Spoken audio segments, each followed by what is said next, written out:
Richmond Park is the largest of London's 8 royal parks and attracts millions of Londoners and tourists every single year. It's the biggest enclosed space in the whole of London. It is also London's largest site of special scientific interest and a European Special Area of Conservation. The park has a fascinating history spanning almost 4 centuries. In 1625, Charles I brought his court to Richmond Palace to escape the plague in London and turn the area into a hunting park for red and fallow deer.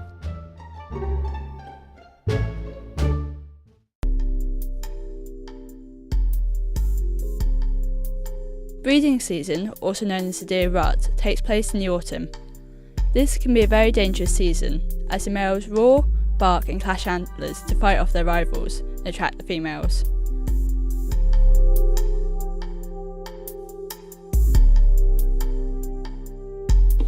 It is thanks to centuries of grazing by red and fallow deer that have allowed this environment to flourish.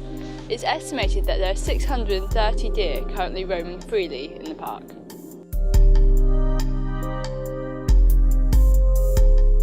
When visiting Richmond Park, all visitors are told to keep at least 50 metres from the deer and to be aware of your surroundings, especially during breeding season and during the months when the young are born.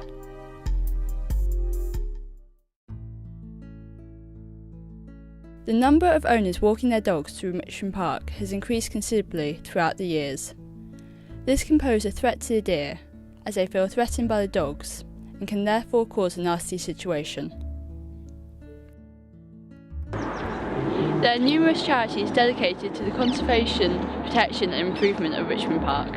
The activities include conservation, public education, volunteering, public issues, publications and communications. Unfortunately, there are many large threats they foresee, and they are working to prevent this in the future, such as the increasing number of visitors and the intensity of how they use the park, as it has a very fragile ecology.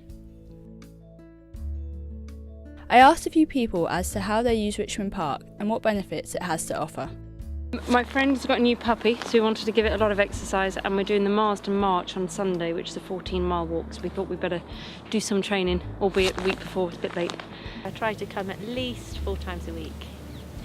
I love all areas of the park, but in particular the central bit, because when you look around you can't see any traffic.